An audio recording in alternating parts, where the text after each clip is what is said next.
mapping, monitoring of land governance issues, and also democratizing the land information ecosystem and promoting a global debate on land issues. Let me first thank our esteemed set of panelists. I will introduce them in a few minutes. Thank you for being here. And also thank you to all of you who are connecting from all over the world. You are many today. Thank you for joining us. This webinar is convened by the Land Porter Foundation in partnership with TMP Systems and the Overseas Development Institute, with the support of the Foreign, Commonwealth and Development Office. Land Porter is very proud to host this webinar, and we've been collaborating together over the past year during the Legend program for many years with these institutions. So very happy to support this webinar today. We've also been an active partner on this topic of land investment. So very happy to host this webinar today. The author will present the results of this report, the financial cost of mitigating social risks, costs and effectiveness of risk mitigation strategies for emerging market investors. That will also look into stimulating discussion on how enhanced investment strategies can increase tenure security. So we all know the land investment has increased in Africa and in general in the global south, in all emerging economies over the past years, but also disputes with local communities are also on the rise, exposing businesses to severe risks at the project level. So how can we effectively mitigate it? How can we make sure investors make deals that don't affect negatively communities? And how do we reduce the financial risks of those investments? The Quantifying Tenure Risk project is a joint research initiative from the ODI and TMP systems, which provides the data and analysis that businesses need to reduce land conflict and improve land governance through better informed investments decisions. The Land Porter has hosted this initiative since 2018 and providing an entry point that consolidates in one space the outputs of this initiative.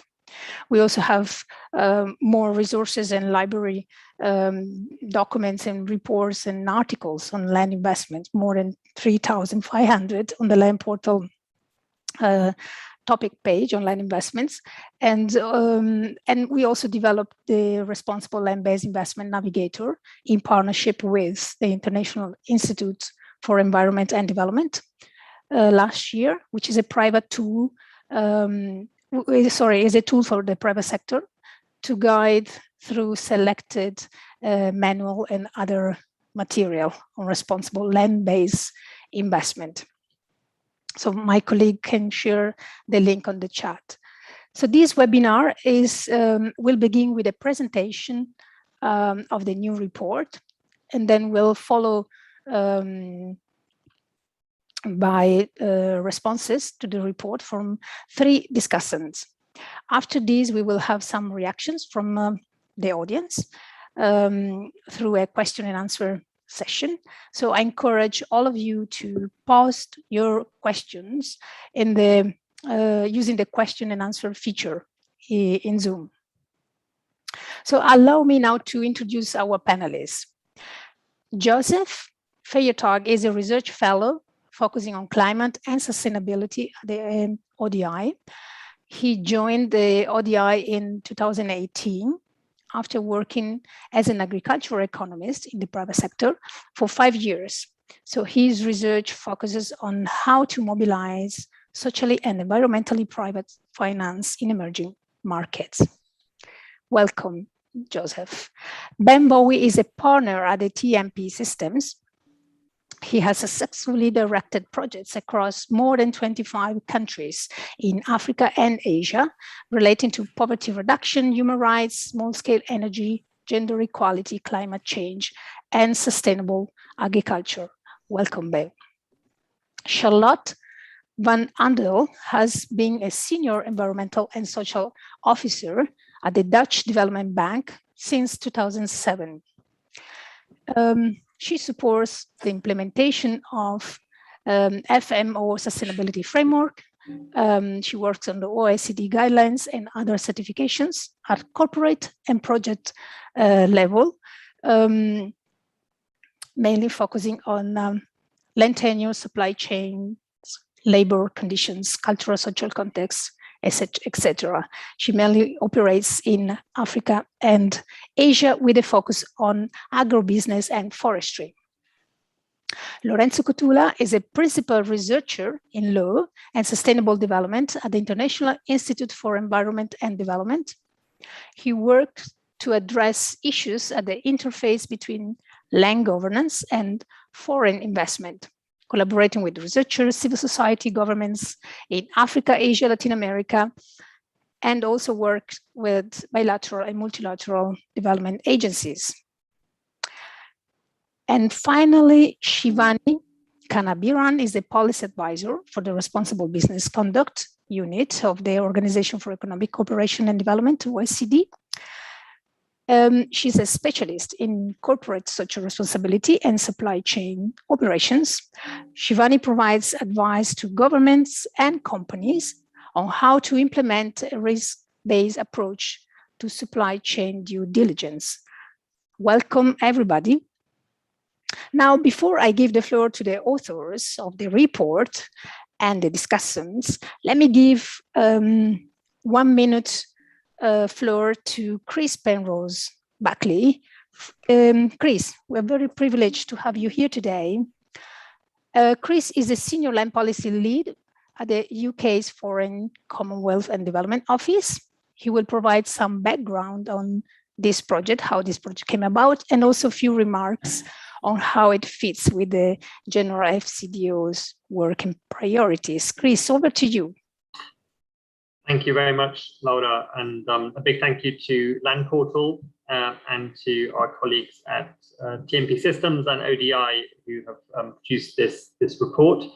I was just thinking earlier how this project started a few years back. I think initially in discussions with Ben and colleagues, particularly about how we could change the nature of the conversation with investors and businesses on land tenure risk, try and take it out of an issue which tended to sort of be stuck in a conversation around environmental, social and governance risks, and often with the people who kind of led with that in companies. And it's quite hard to get the ear of the operational people in companies and people working on the deals.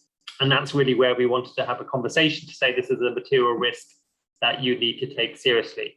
So I'm really delighted that from those initial conversations, the project has come to this point with 2 stages, as they will say later. One, which I think many of you will have seen, which was published, well, it was last year or the year before last, on the costs of tenure disputes going wrong to businesses. And then now this second stage, looking at the kind of the costs of getting it right.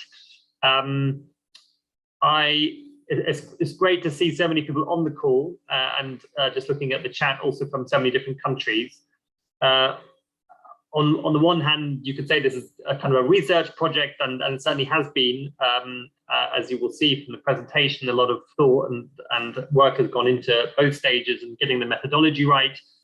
But really, this is about action, right? It's about people using this in their conversations with businesses, with investors to kind of change their understanding of the risk and to kind of start plugging in the data to quantify it and to change practice, right? So I really encourage everyone who's on this call to kind of share this far and wide, to use it, and I think also to build on it, right? I think Ben and Joe will admit this is an important start, but I think there's a lot more work that can be done to refine this data, to look into other regions, other sectors, and get a better handle on the costs of tenure risk and also what it costs to do it right. One last point I want to make before handing over to the presentation is that one thing that has come up, one thing we've discussed with the team as they worked on this, is that we didn't want to suggest that by putting a cost on getting it right, that it was possible in a sense to kind of buy consent, right? And I think they've been clear throughout that this is really important. I think it's really important to kind of demonstrate that the upfront investments needed to achieve proper community consultation are relatively small compared to the risks of when it goes wrong. But clearly that doesn't mean that investment in consultation always means that a project will go ahead, right? What you facilitate through that is a robust process, fair, free, prior, informed decision, rather than always consent, because that obviously will depend on the community itself. So I think, and so I think that's an important message to kind of keep in mind, and also maybe for the discussion later, which I think is really important, but clearly doesn't take away from the value of the results. And the really stark message is about how much business sense it makes to invest upfront in managing these risks. So let me stop there. A big thank you again, and look forward to hearing the presentation. Great, thank you, Chris. And without any further delay, let me give now the floor to Ben and Joe to present the results of the report. Over to you, Ben and Joe. Thank you very much indeed, Laura and Chris. And I'd like to take this opportunity to extend my thanks to the Land Portal team for their excellent organisational efforts here. And of course, to our wonderful panel. We'll try and keep this presentation fairly short and sharp so we can get to their comments and to yours. But finally, I'd really like to thank our donor, the SCDO, and of course, Chris in particular, who's been extremely supportive along the way with this project and has made it all possible. I will briefly take you through our objectives, what we're trying to do here and how we've done it, before handing over to my colleague Joe for a discussion of our key findings. And then I'll round us off with a discussion of our recommendations and some thoughts on where we would like to take this work next. As Chris mentioned, this is a start, and I think a very powerful start, but we would like to take it further.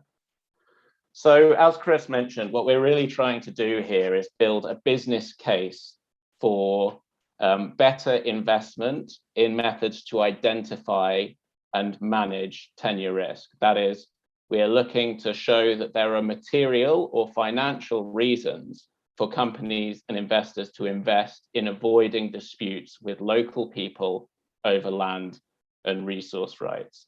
And this work has proceeded in a couple of phases.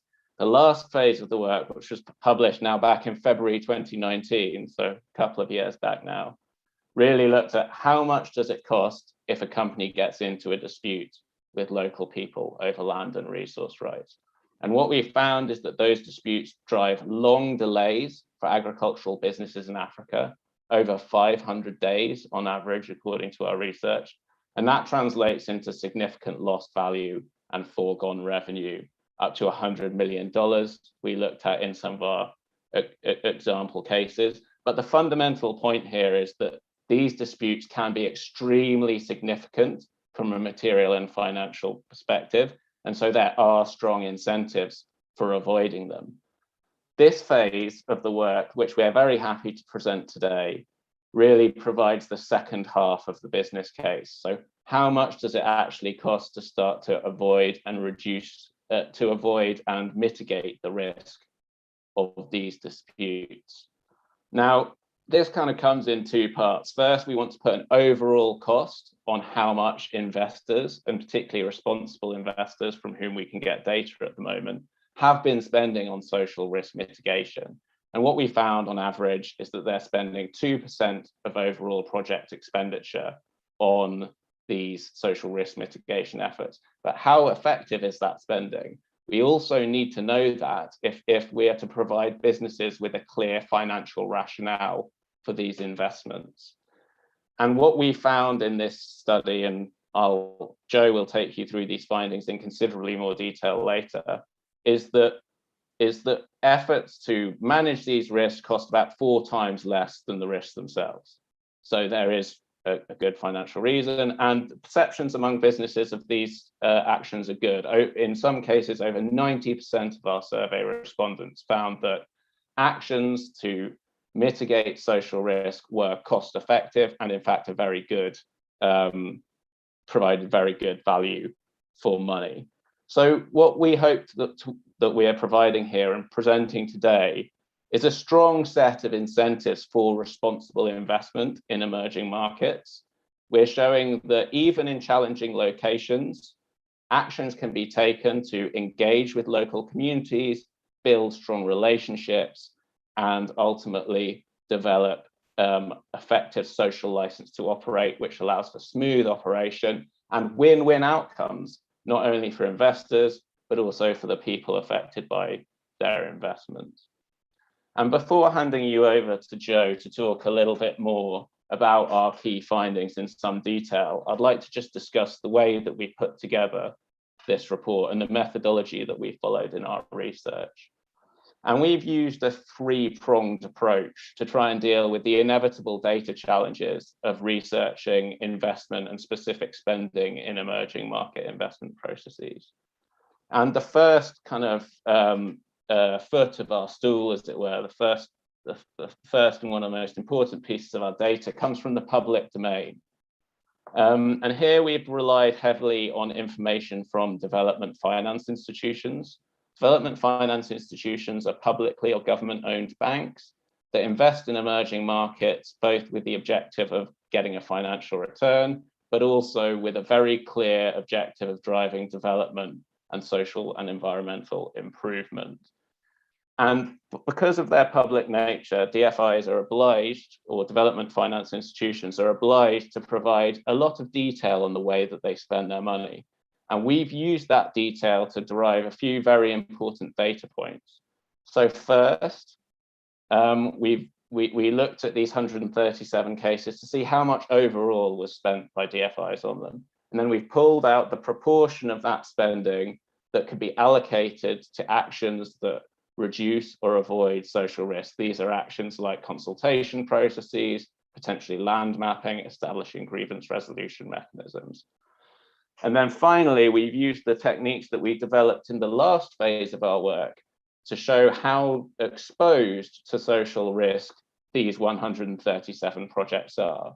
And so what we did is then compared the exposure to the spending to see whether the spending provided good value for money in terms of the risk avoided.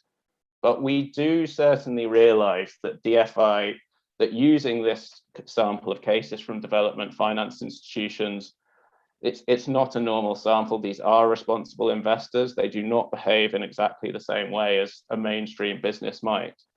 And so we've sought to back up that public domain information and that large sample with a survey that we sent out to over 800 businesses. We got 85 responses to that survey, so pretty good response rate there. And you can see the distribution of responses we've got. And this data has been extremely useful for us to start to understand the relative effectiveness of different actions, or at least how their effectiveness is perceived by businesses. And so not only does this survey provide a useful kind of adjustment to what is an unusually responsible investor-oriented sample from DFIs, but it helps us to start to break down these issues and see how different actions might be combined, put together, or even given less priority in investment processes.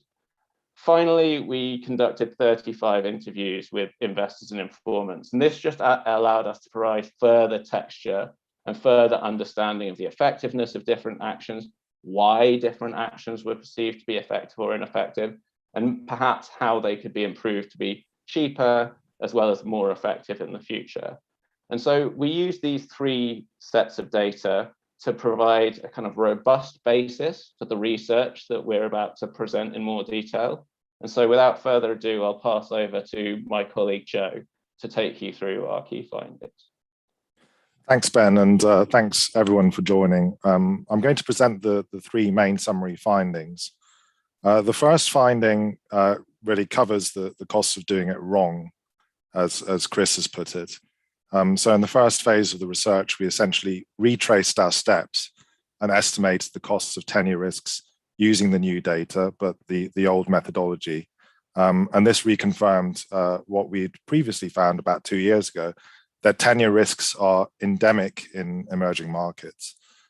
What do we mean by this? 46% of investors that we surveyed in sub-Saharan Africa reported that they had experienced disputes with local communities. We don't really want to over-dramatize this. What came out from the interviews is that many of these disputes were verbal or involved minor issues such as petty theft or sabotage, stealing from trucks, stealing fuel from trucks, and so on. However, even these types of disputes reflect some kind of grievance, which is typically persistent and can eventually evolve into larger scale disputes that cause the delay or the complete disruption of operations and the financial costs associated with that. We also looked at 137 DFI investments, as Ben said, development finance institution investments, and found that 30% of them had experienced delays of at least a month, which we could trace back to issues around land tenure. And we captured that by speaking to the DFIs themselves, reading project documentation or media reports around those delays. And finally, we updated our existing due diligence tool with the new project locations and financial data to estimate that these delays would have cost between $25 and $40 million in terms of the lost revenue and the continuation of operating costs of those projects. That represents about 24 to 37% of the net present value across those projects, keeping in mind the variation. So you did have some projects that were worth $1 billion or plus, and would have therefore have experienced greater costs in terms of those delays. But you also had some much smaller projects that might only have incurred costs in the thousands. So the figure here is really an average across those 137 projects. And just to reiterate, the figure is estimated using the impact of delays caused by tenure disputes in operations and lost revenue. It doesn't include additional costs related to mediation, legal procedures, or additional compensation, which I'll come to now. The second finding is around the costs of doing it right. So keeping in mind that the costs of doing it wrong are typically $25 to $40 million, or 24 to 37% of the net present value of the average investment we looked at. By contrast, we estimated that the cost of doing it right are around 10 million or 10% of the net present value of the project. In other words, we found that there's a clear business case for spending on actions that would mitigate or avoid tenure risks. This is because the financial risk is up to 4 times higher than the financial cost of those risk mitigation actions. And this was found by analyzing the data from the 137 DFI projects that showed average expenditure on social and environmental risk mitigation related to land rights to be around 2% of the overall project costs. So that 2% in turn represents about 10% of the NPV, the net present value, or 10 million in absolute terms. Again, this is an average. There is variation, and depending on the project, the costs could be higher or lower. Now, there's two more interesting things to note from the data, given its variability. The first is that the 2% figure that we're quoting here is quite a high or in a conservative estimate as such. A vast majority of projects spent between 0.5 and 2% on social risk mitigation procedures related to land. However, the average is pulled up to 2% by those projects that go seriously wrong and that end up involving very high compensation payments when we looked into the data. And that represents an additional financial risk, which manifests itself in the form of costs of complex legal and dispute resolution procedures, additional compensation, and so on. And this doesn't even include the additional financial risks related to stranded assets, reputational damages, loss of share values, and so on. And the point we really want to make here is that the risk-reward ratio, if you put it that way, is probably much higher than the 1 in 4 that we've calculated using our methodology. And the second interesting point is that although the cost of risk mitigation does increase depending on the risk score of the location, that's what you see in this diagram, we can see plenty of examples of projects in high-risk areas that are able to avoid long delays or disputes despite high risks in those locations. It's therefore evident that investors can succeed even in challenging locations. And perhaps we can draw a comparison here to the slow or quick death of the World Bank's Ease of Doing Business Index. Third, and finally, we found that we looked at the types of risk mitigation actions that were considered effective. Now, it's obviously not possible for us to prove this using the number of examples we have. So this is where we really looked at the business perceptions, and that's where the survey comes in. So when we asked investors as part of the survey and in interviews about which actions or procedures they considered most effective, we made three broad findings. The first is that community meetings, which we more broadly classify as social dialogue processes, were considered most effective in securing local buy-in, both in terms of efficacy and cost. So overall, 90% of investors agreed that these were very or somewhat effective, and nobody thought that they had a detrimental effect. 74% thought that social dialogue was a good investment or represented excellent value for money. And you can see here that stakeholder mapping exercises, training or operational monitoring were also considered highly effective by around 80% of the investors surveyed. The importance of social dialogue, including the value of soft skills and basic processes to establish trust, were also a common theme in the 35 interviews we had with businesses.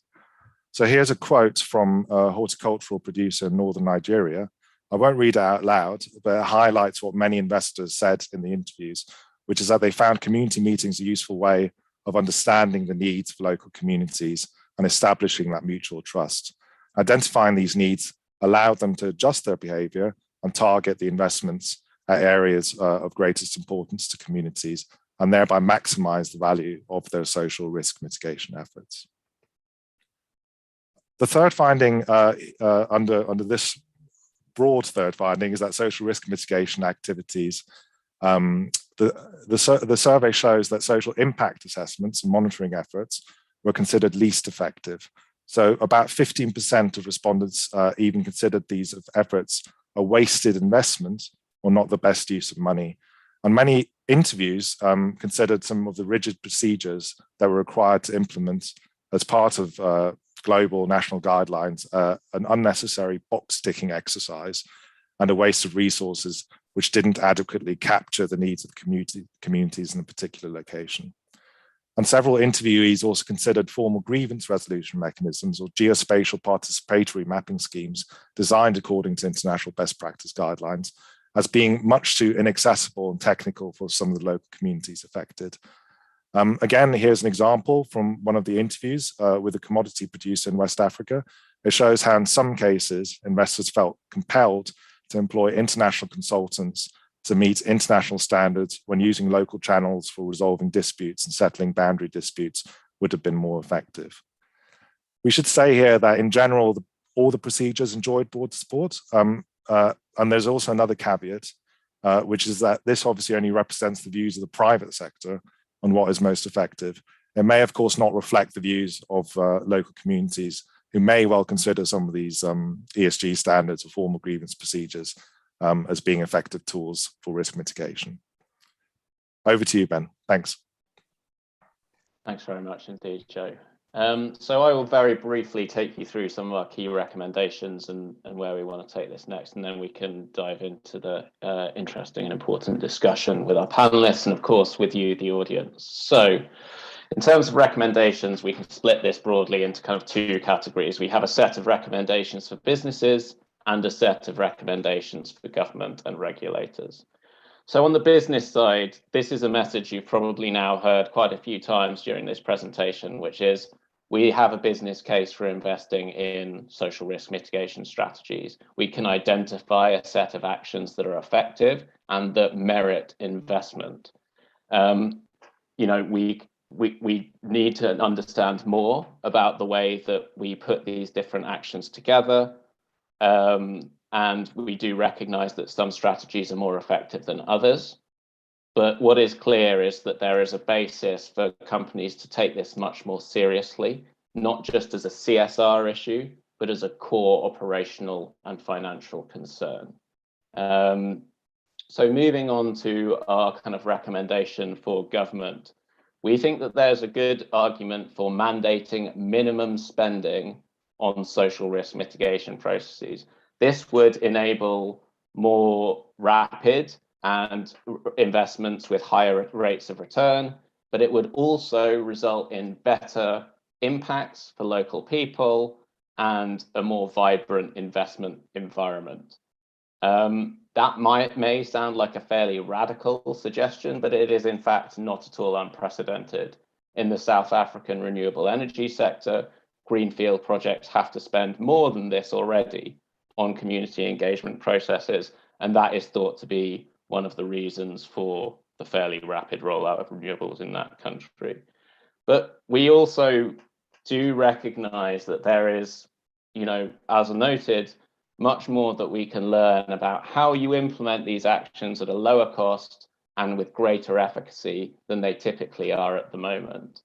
And so we would like regulators to ask for disclosures on the way that the way that spending on social risk mitigation strategies is being executed.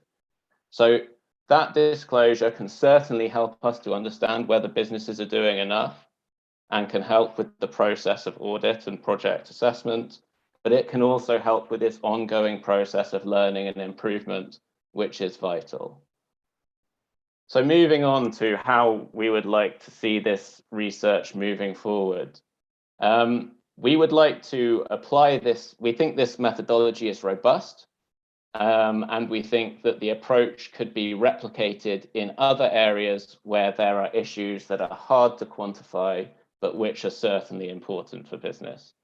And so those areas could include social issues. The primary example that stands out for us at the moment is labour rights and labour disputes, which of course are an important part of the kind of broader social licence debate, as well as environmental issues, and in particular, water risks, hopefully correctly in parentheses. So moving on to our second point, and building on what I was just saying just now, we can do much more research into how these actions, how these social risk mitigation processes, both identification and management, can be done in ways that are cheaper and more efficient. That research can help inform disclosure standards, but it can also help host governments to better understand what they need to do to genuinely improve ease of doing business, i.e., to provide an enabling environment that attracts responsible investment, that attracts businesses that are both successful and that deliver on developmental terms. And finally, we think that there is rationale for looking at some of the benefits of responsible investment and some of the upsides. I think at the moment we've talked a lot about the way that disputes create costs for companies, but responsible investors also see a host of benefits that are both material and reputational. And then we also think there could be value in looking at what we could call externalities, meaning that impact investors and responsible investors are interested in the degree to which their investments can deliver social and public goods. And understanding the degree to which those investments do deliver those goods, or of course drive negative impacts, could help to build a more complete case here. So I'll stop there and just say thank you very much indeed to everyone for taking the time to listen to us present this. And now I'll hand over to our panel. Thank you very much. Thank you very much, Ben and Joe, for this great presentation, very clear. Congratulations for this very robust study and all the data and the interviews, a lot of work behind it. Congratulations. So before I collect some questions from the audience, I see questions have started to come. I want to give now the floor to our three discussants. So I will start with you, Charlotte. As a representative of a development finance institution, how do you see this important publication? What these findings tell you? So, what is your first reaction to this report? Over to you, Charlotte.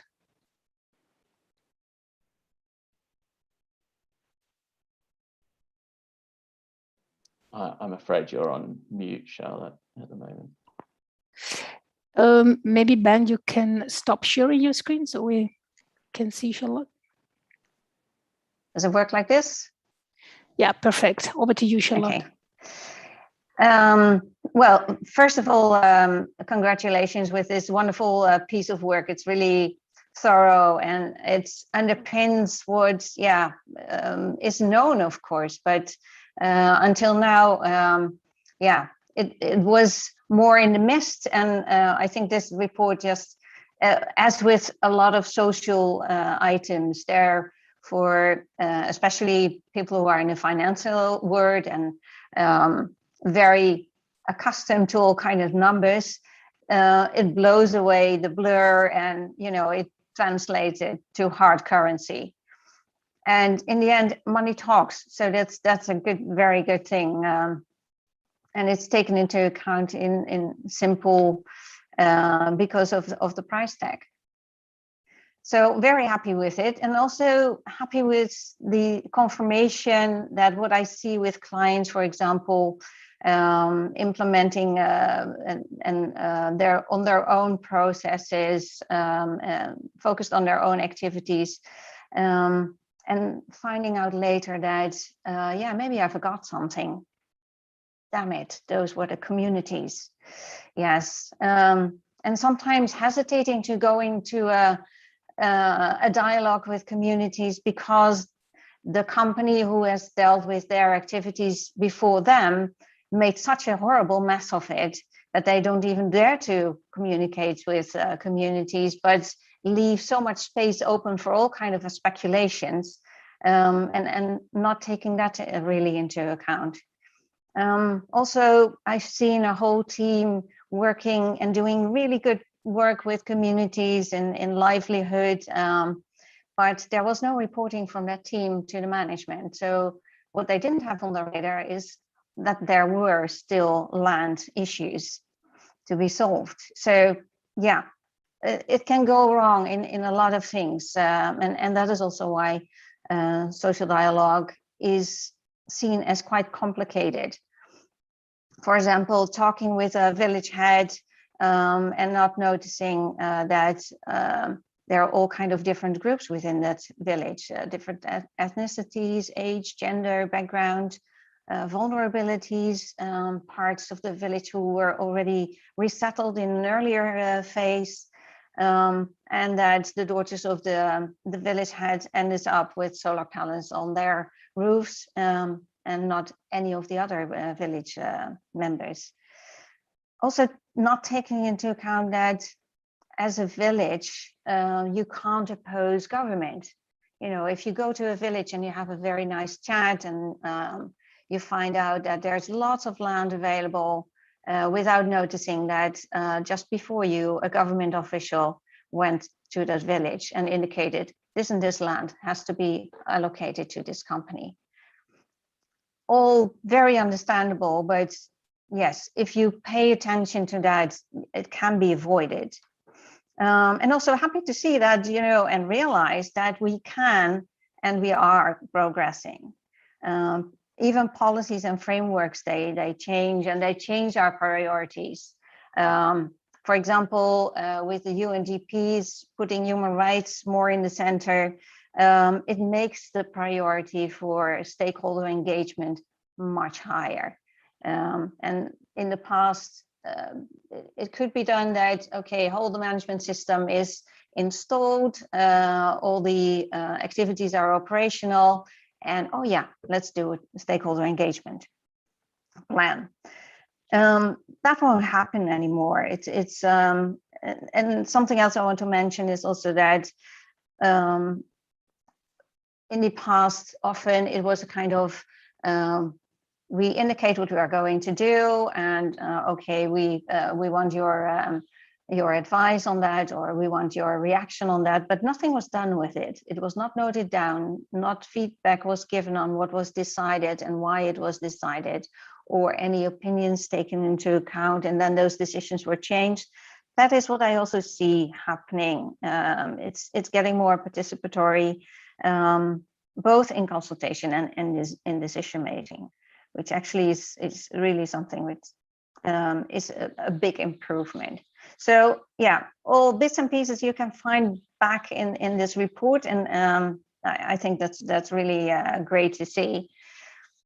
Looking a bit forward, I think that what is important also to see, and what I see as one of the future steps, is putting the needs of the communities in the center, and putting around there all their stakeholders and bringing them together, looking for win-wins, which are often, for example, for a company in trainings, but also partnering and looking for partners in, for example, schooling, but also water projects, and just also being a good neighbor, sharing resources and have attention for that. And as last, also on the agenda, profit sharing. You know, profit sharing, it's something which regularly, or we see more regularly these days. But in some countries, it's just a regulatory item, as in China, in India. You see that part of the profit needs to be spent on communities, and communities have a clear say in that, on where it's spent. So it can be also governmental requirements there. As a last, I would like to say that, and that can link to, you know, incentives. You can give tax exemptions, but you can also say, I don't give a present upfront as a government. But if a company can demonstrate that they have a good management system with feedback loops, in evaluation, setting targets, KPIs for management, then they get a reduction, for example. I would think that is much more the future, and having not environmental impact assessments more as a core part of social dialogue start, but having the management system as a dialogue start, and seeing that fits into the whole system and management of a company, including all the parties which are outside that company. So thank you so much. It's really a pleasure to read the report. Thank you, Charlotte. Thank you for all this extra analysis that you provided, including the incentives to companies that do things in the right way, and the importance of building a relationship with communities that are affected by the investment. No? And this putting the needs at the center and look for alliances is key. Thank you so much. This is all very insightful. Let me now turn to Shivani from the OECD privileged position to work with companies. Shivani, okay, sorry, can I just ask you, Ben or Joe, to stop sharing your screen so we can see the panelists properly? If you can please stop sharing so we have a full screen for panelists. So Shivani, what is your opinion? What these figures tells you? What is your opinion about the report? How can we best use it? Over to you, Shivani. Thank you, Laura. And let me just say, you know, guys, congratulations. You know, I've been talking about this for years, it feels like. And as you know, when, you know, working with companies, the question is always, show me the business case, show me, you know, show me the financial, show me the numbers. It's one of the rare reports I've actually seen net present value in like page 2. So that's exciting.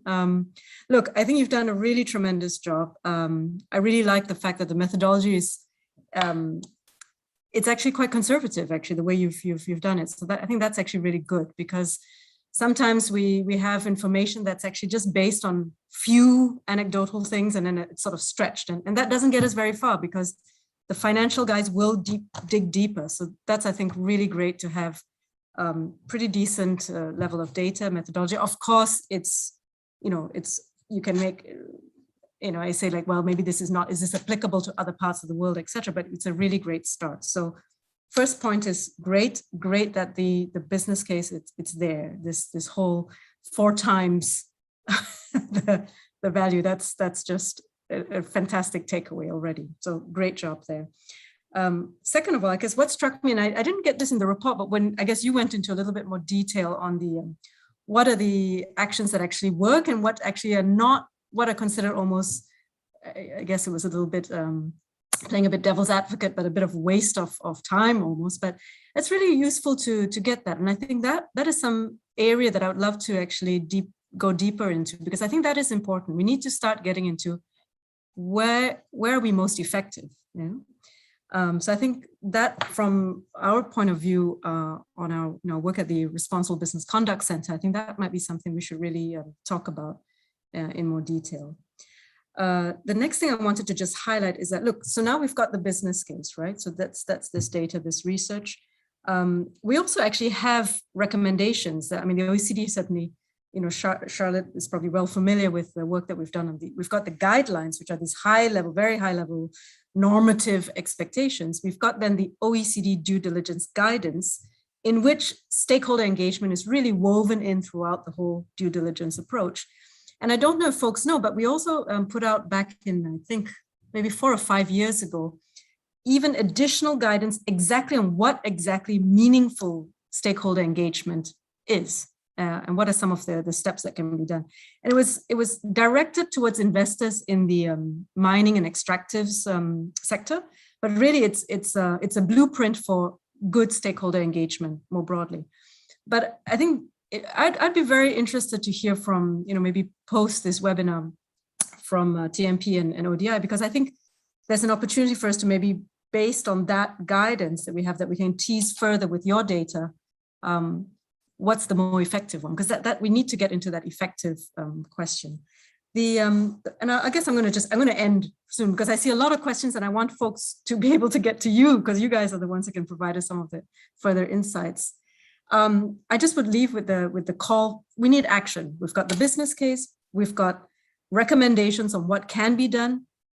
So to the investors out there, and in fact, we even have the feedback from investors themselves that's saying, 90% say that this is actually a good thing to do. So let's start seeing some action. And this is where I think it's really important if if we can actually drill down on what are the more effective and efficient means of making sure that the action we do, it doesn't just pour money onto sand, so to speak, or like water onto sand. That's just it. I saw in the chat there was some questions on training and things like that, and happy to share with folks after this webinar. At the OECD, we've just launched an e-learning set of modules. It's all free. It's not exactly on land tenure, so I apologize for that, but it at least provides you on due diligence, aspects of what that means, stakeholder engagement. It could be a good starting point. At any rate, it's a self-paced e-learning course, about 3 hours of your time, and it's most importantly, you just have to sign up. You don't actually have to put your credit card on it. So that's also quite nice, and it's thanks to the EU for that. Okay, well, I'll stop there. Again, congratulations. It's really great to see this, and I'm sure we'll be in touch and trying to see if we can take this deeper down. Oh, and then your point on the what governments can do, very interesting. Quite. That is quite. I would say yes, it is quite radical, but that's an interesting thought. Let's go deeper on that and see. Yeah, I'd be very interested to take you guys up on that as well. Okay, thank you. Thank you so much, Shivani. Thank you for your extra thought. Value for money, indeed, and the point of getting away from anecdotal information and providing a real business case, numbers, and quantifying the value for money that it brings, that this methodology brings, and also the call for collaboration with the OECD. Thank you. This is all well taken, and I think that both Ben and Joe will respond to this point later. Let me now give the floor to Lorenzo. Lorenzo, you have worked with the civil societies and local communities a lot. So certainly you are the best position to provide your reflections on this report and the potential that it has, not just for reducing the risks for investors, but also reduce the risk for community conflicts. Over to you, Lorenzo. Thank you so much, Laura, and congratulations, Joe and Ben, on this report, which I found really, really helpful, and the whole project earlier work as well, the report published a couple of years ago. So yes, IIED is a policy research institute, so I can speak as a researcher. A lot of the work we do is in collaboration with governments, with civil society. We work to reform policies and regulations on land and investment. We think that this strategic focus is necessary if we are to see systemic change. Often land disputes arise not so much from the fact that companies want to do the wrong thing, but rather because there are systemic pressures and governance failures at play. So the project as such is focused on the strengthening the business case, bringing the financials in, and sort of creating that sort of robust business case for responsible investment conduct. I can see, given the perspective I'm coming from, some complementary or follow-on work to strengthen the case for policy reform in engaging with government, in engaging with civil society, and those affected by investments. And I think that sort of work might highlight some of different perspectives, for example, as to how land disputes are understood, the social costs that are associated with them, the approaches that are most effective for different groups, and so on. But I think for the purpose of today's discussion, what I like to focus on is the report's finding that from a business perspective, it is more cost effective to do things right than to get things wrong and then try and correct later. And I think that this finding itself has some policy implications, which I would like to explore. One starting point is the fact that many large-scale investments have social costs that remain that are not internalized. They remain invisible. A few years ago, to share an anecdote, I was in Ghana to study 2 agribusiness projects, and I was really struck by the particularly precarious land tenure position of migrant farmers, migrants in that context potentially being people who have been there for generations but not owning the land. And in one case in particular, the project came outside the growing season, so the farmer had no standing crops, as a result of which their connection to the land was completely invisible. They had no compensation, they just had to leave, right? So that sort of social cost in an economic terminology remained an invisible externality. Now, I think that numbers can really help make issues visible. And what I understand, what I take from the project and the report, this latest report also, is that some costs are ultimately internalized. Yeah, so some of the participating companies, in fact, many, I think half in this report of the participating companies reported experiences of land conflicts with significant financial repercussions. But I suspect that even those who did not report any land conflict probably did face some land issues that perhaps have remained latent, yet to fully develop into disputes. And work we did a few years ago as part of the Legend project on legacy land claims showed how land disputes can often flare up years or even decades after the events, right? So the issues are very significant. Now, I think, how does this connect to the policy issue? It does, because many governments are under pressure to attract investment, even more so today, and the pressures for an economic recovery post-pandemic. And in some conversations, there is, the distinctive sense that social and environmental safeguards are perceived or can be perceived as an obstacle for investment, something that makes investors' life more difficult. And the temptation then in some circles is to dilute the safeguards to make life easier for businesses. And we have already seen, actually, during the pandemic, several examples of regulatory rollbacks where existing safeguards have been partly diluted. Now, I think arguably the social and environmental safeguards are important to promote quality investment, knowing that just more more investment alone is not going to produce positive outcomes. We need better investment. But I think what the report shows is that even just in pure business terms, the financial benefits of doing it right outweigh the costs of getting it wrong. And what makes life easier for business then is not cutting the safeguards, but actually having effective systems in place applicable to all businesses, for example, on how to ensure respect for legitimate tenure rights, conduct social and environmental impact assessments, secure free, prior and informed consent, etc., etc. Meaning that policy or governance reform in these areas is not only necessary to protect local rights, it also contributes to making investments more sustainable in the longer term. So in making the case for policy reform, I can see also that this is an important part of the jigsaw. Now, I think one question is, what if the numbers were different? What if actually it turned out that irresponsibly acquiring land, irresponsibly dispossessing people paid off? Yeah? And I think it'd be interesting perhaps to understand more also some of the questions that have come up in the chat box about data collection, how many of the respondents were linked to DFIs, and whether the sort of businesses that participated in the survey and also in the sort of contributed financial data indirectly at least, sort of are the sort of businesses that if a social problem arises, they want to address it. And so they have to face the cost of addressing it. But what if, we know that there are many bad practices out there in this space. And I guess what I'm getting at is that for some companies, maybe they don't face the same cost. They will have, they will have somewhat different ways of hiding or overcoming what they see as sort of resistance or opposition to the project. So I guess what I'm getting to is that if that is the case, sort of subject to some better understanding what's in the data set, then the numbers argument that the project so powerfully articulated is one argument, which in my mind supports, complements, but doesn't replace other arguments that are perhaps more normative in nature around aligning national legal governance systems with international human rights law, the voluntary guidelines, et cetera, et cetera.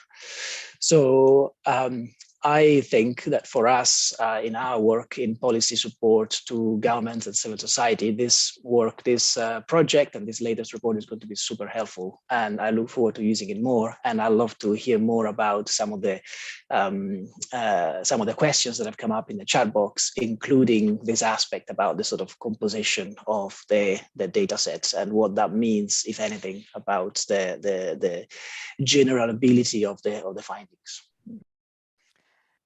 Thank you, Lorenzo. Thank you so much. Thank you for mentioning already some of the great questions that are coming in through the chat. And I will give the floor to the audience in a minute to pose their questions. I will read the questions for you and address to the panelists. And indeed, the question you were referring to is the question from Scott Young from Landesa, who's asking if it was possible to tell how many of the survey respondents were supported by DFIs in the form or another, and whether you can say anything about the nature of those who responded. So let's say something more about the sample of the people you interviewed, etc., etc. So let me give the floor back to Ben and Joe to react to the discussants and maybe to already address this question if you want. Over to you. Sure. Should I take this? Yeah, please go. Yeah, let me just try and share my screen. I hope you can see that. To give you a bit more information on the types of investors that answered the survey. I think we mentioned this in the presentation, but just to sort of highlight this again. Mostly in agriculture, mostly producers, but obviously some processors and traders as well.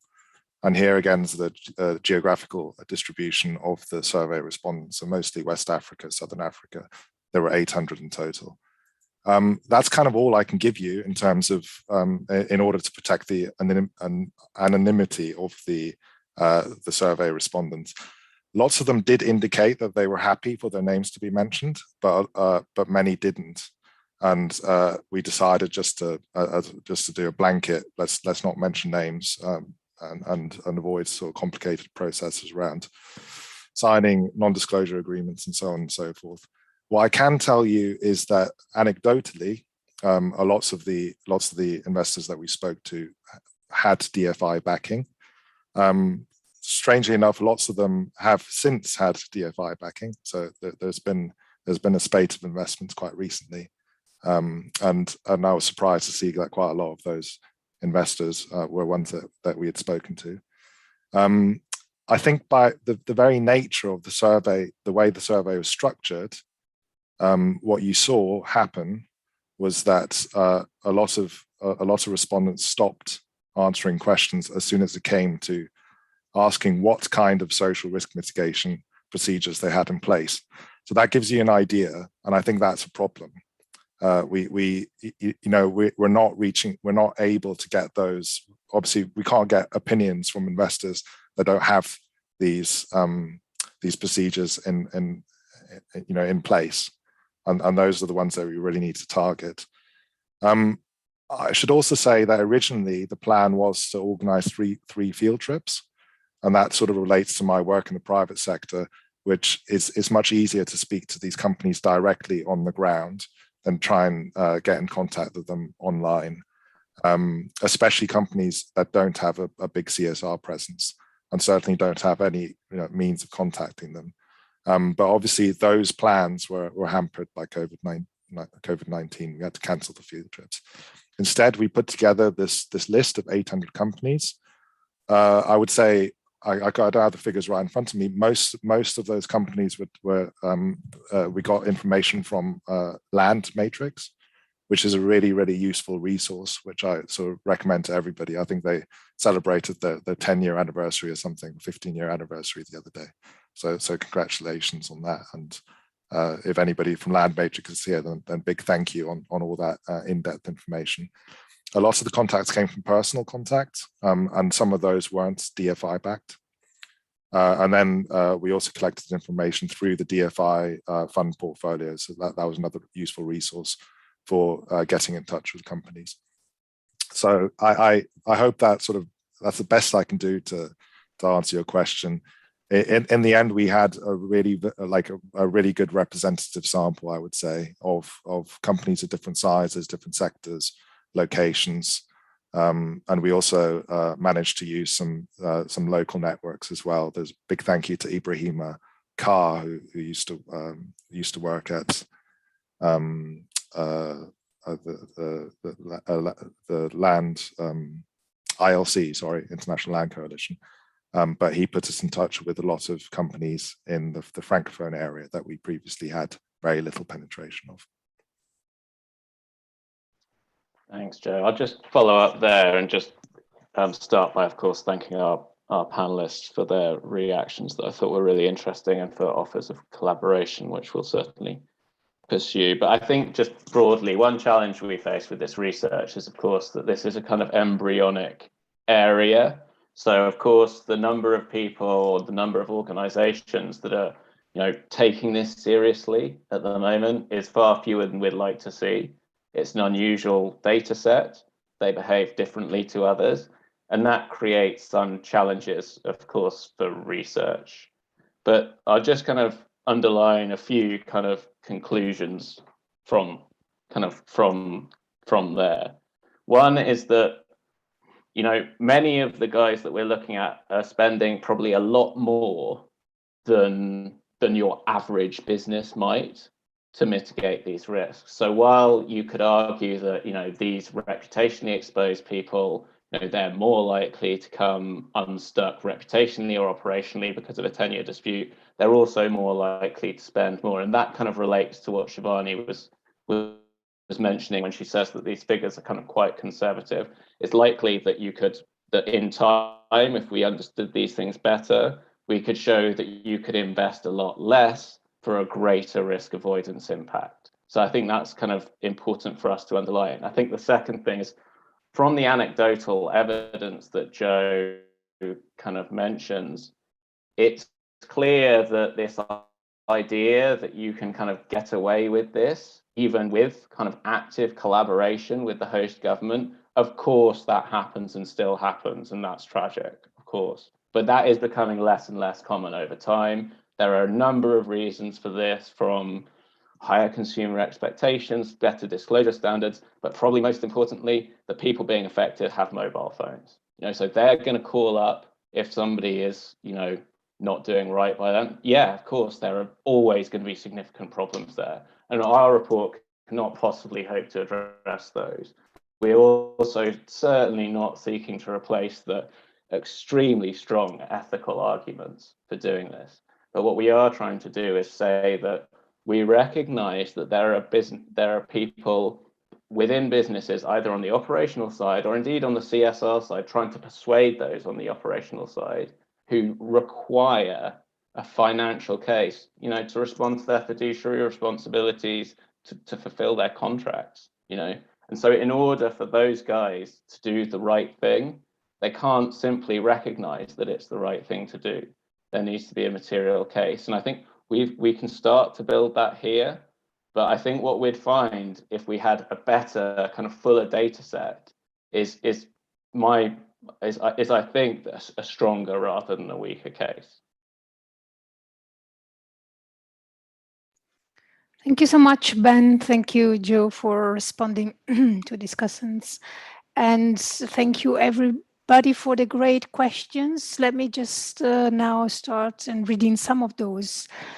Particular, because we touched upon the sample and the type of data that you collected, there is one critic that I want to address.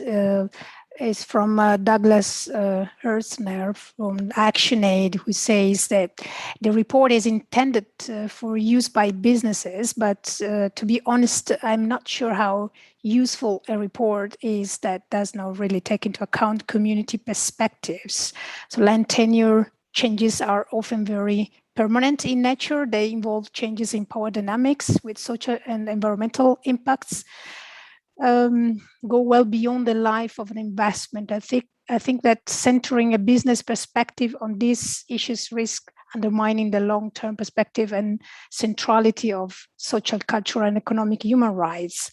So it's open to you, Ben, Joe, but also the other panelists. Maybe Lorenzo also want to step in here. Thanks. I'll take the first shot, but I'd love other people to jump in here. I totally respect that perspective.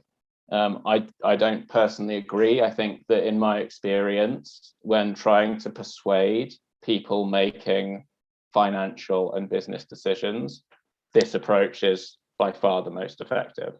And I'm sorry to say that lots of these people will see adding moral arguments or adding community perspectives, social impacts that are currently externalities. They will sadly see this as muddying the water. And I'm not saying that I agree with that perspective. My perspective is certainly that there are huge costs and benefits that are just simply not captured within the current way with which we assess them. But this is the current way in which those assessments are made. And so, we need to try and get businesses to start taking action urgently. And we think that what we're doing here is highly complementary to the excellent work done by organizations like ActionAid and like some of the other groups on this panel, to kind of build a multi-dimensional argument that shows that there is a strong alignment between these ethical arguments and material benefits. Thank you, Ben. Anybody else want to react to this question, to this point, or can we go to the next question? I'll just very briefly say that I think we did list this as a caveat, especially when it came to looking at the effectiveness of risk mitigation strategies. We said, this is the business perspective is certainly that represents an area of research. what I'll also say is that, having been a part of the land community for quite a few years now, this approach is quite unique. And I think there are numerous other approaches out there by various other members and actors of the land community that represent that community perspective and that champion it, which is great. I think this just adds to that, right? So this is a way of targeting business directly and trying to change their behavior. Great, Joe. Thank you. Anybody else? Laura, can I just come in? Yeah, sure. Yeah, just to pick that up again, also from our point of view, I think, Doug, you're absolutely right. Of course, communities' perspective and the cost to communities is real and fundamental, and that was never understood as something sort of that was less of a priority, right? I think clearly more work's also needed to understand those costs, and they're often, even the term externalities is a horrible term. That's not how we see it, right? But the reality is that many businesses aren't aware of those, and that's not going to drive business decisions rightly or wrongly. Wrongly in almost all cases.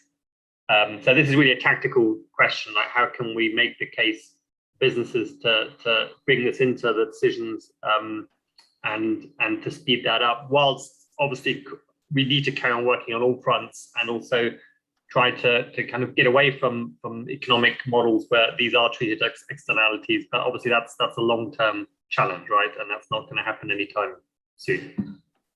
Thanks. Thanks, Chris. And just, I guess, one more just point to add here is I think the incipient research we have here demonstrates that businesses that put the community perspective at the center of their efforts to manage these risks are much more effective. And that's something that I think we could possibly stress a little bit more in the report, but we didn't want to speculate too much. We wanted it to be as robust as possible. But what we did definitely see is that these soft skills, that really genuinely understanding local perspectives, not seeing local people as an obstacle, seeing them instead as a counterparty in the deal was, and yes, I think I can see why people would have an instinctive reaction to some of this terminology. But I do think that nonetheless, the arguments that we're putting forward suggest that, centralizing that community perspective is, again, materially as well as ethically significant. Great. Thank you so much, everyone.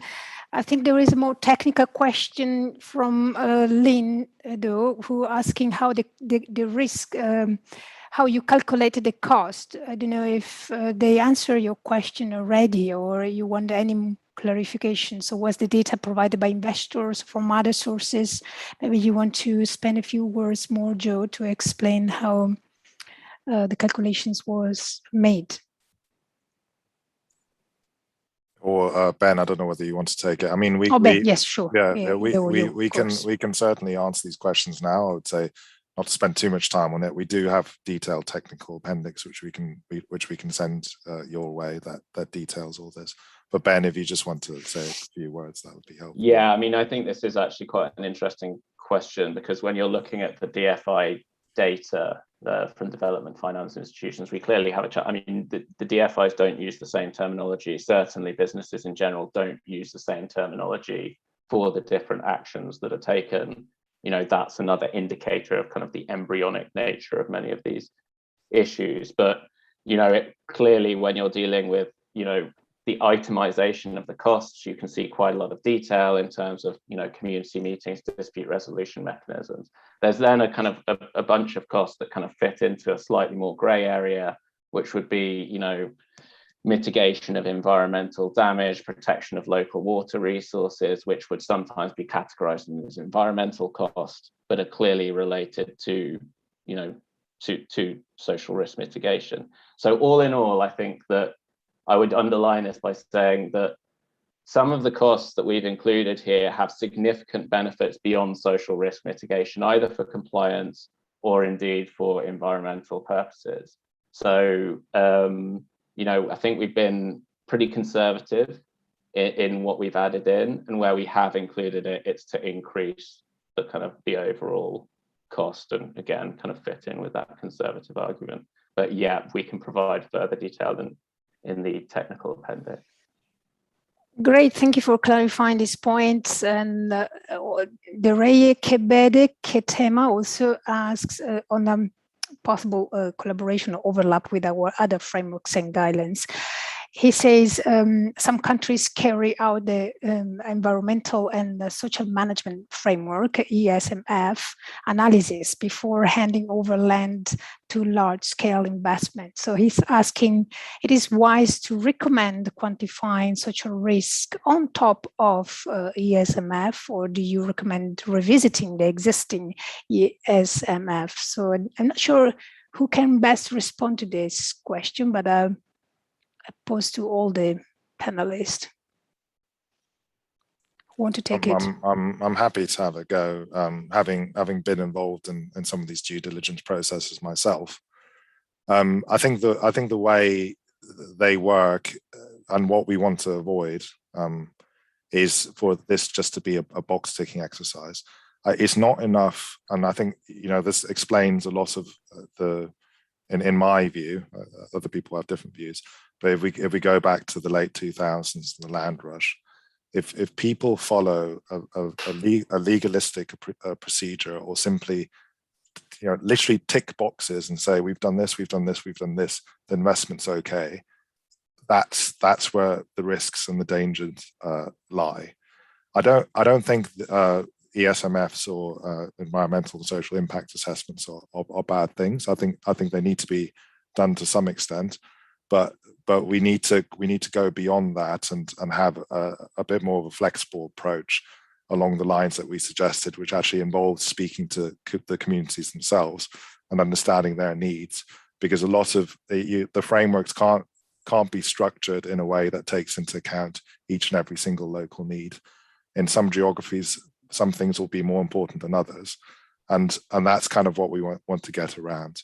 I think like just going back to some of the stuff that Shivani said as well, because the OECD has done really excellent work putting together some of these guidelines and trying to sort of strike that balance a bit between sort of rigidness and flexibility and making sure that the due diligence processes that are used are flexible enough to take into account those local needs.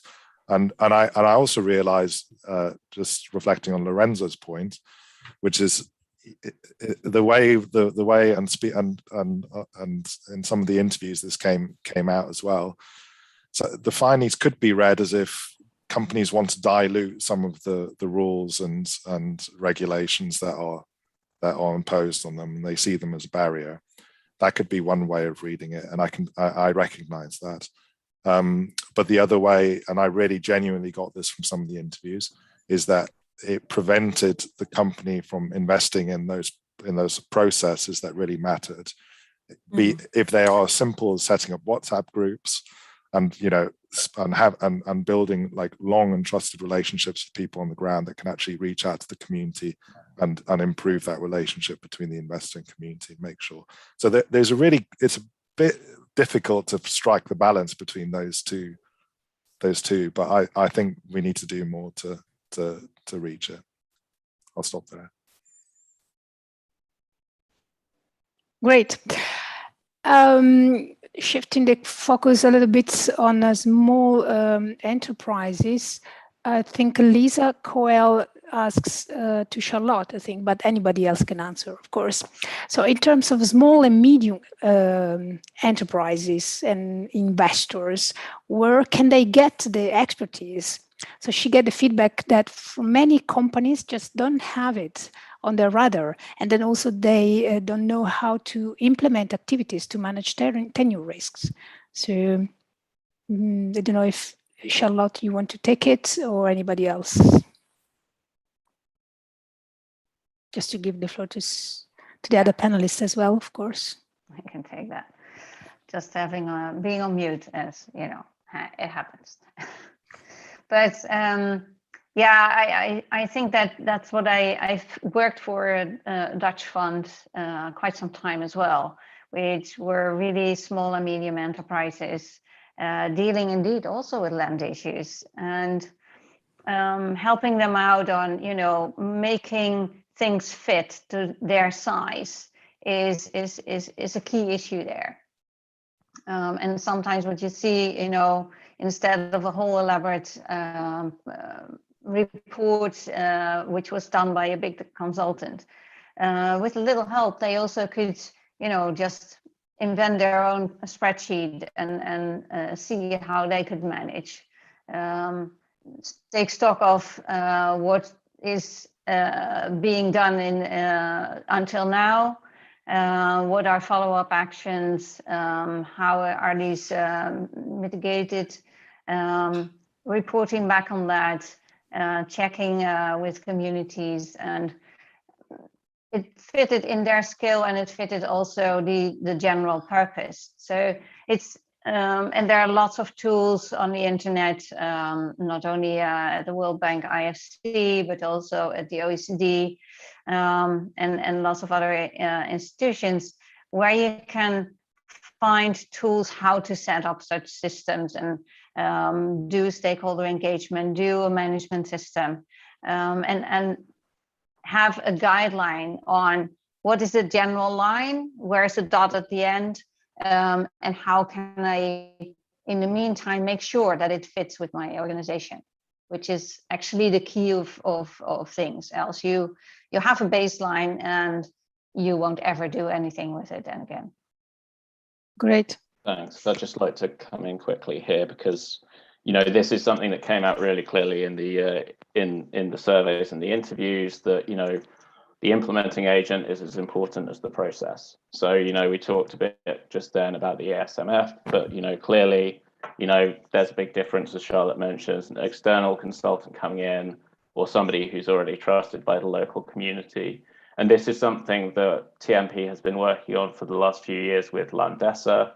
And we've set up something called the Social License Platform that is designed specifically to help particularly those with higher cost constraints to connect to local experts who are vetted and highly skilled, but also trusted by the local community and have these kind of soft skills that have come out as such an important thing. And that's really sits behind some of the comments that I've made about the opportunities to drive down the costs of these processes in the future as we have a better ecosystem of suppliers, and of course better general understanding about how these things should be done in different locations, recognizing there's no one size fits all kind of solution. Great, thank you. And there is also a question about on whether there's methodology changes if we have to deal with a community that lives under customary regulations, so under customary tenure system. So how this company investment can be managed in these areas that have recognized high risks. Who want to take it? Lorenzo? Oh, Lorenzo, please, you have your hand raised. I don't know if you want to respond to these or you have a comment on previous questions. The floor is yours, Lorenzo. Mine was a comment on earlier questions, although I think this one is a very important question. And I think very often the problem arises from the lack of recognition and visibility of customary practices, including customary rights. And I think better systems for understanding customary tenure and for recognizing customary rights has got to be part of the answer here. I just very briefly, first of all, really interesting discussion. I just wanted to pick up on a point that Joe mentioned, just to sort of, which resonates strongly, and just to sort of clarify, I guess, that what I was suggesting is not to say that companies themselves want to dilute the safeguards, but it's very often governments that have been doing that over the past year and a half or so, where I guess thinking that where you have strong rights for communities, and we're working in one country just now, that where this is an issue, strong rights for communities, strong consultation processes, that makes it more difficult to get investments going. And so then the temptation is, we need to ease these systems. And I think in our experience, quality investors often do not want getting rid of the safeguards. What they want is a level playing field where you've got clear and effective safeguards that apply to all investors. And if anything, then the problem is being clearer about how certain legal provisions are supposed to be applied in practice, and developing more effective systems for making them work for real, and so on.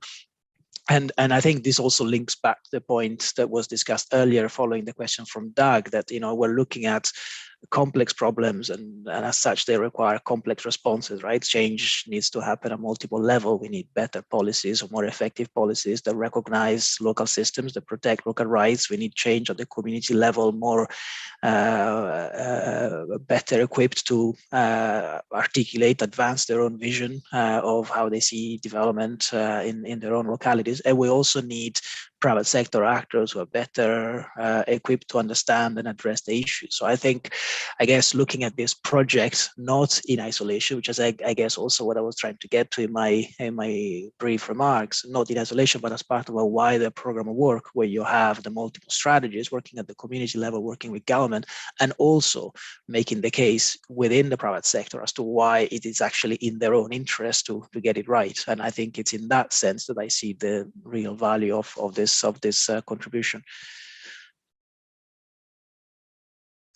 Thank you, Lorenzo. We have many other questions, but it's also 3 minutes to 4, so I guess we have to close.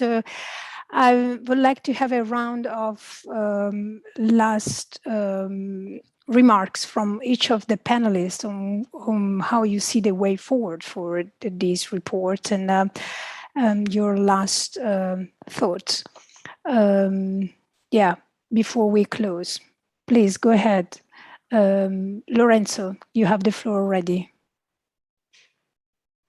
Well, I just spoke, and we have a few minutes left. I wonder whether the other panelists would like to go first, and if I then have, okay, perfect. Yeah.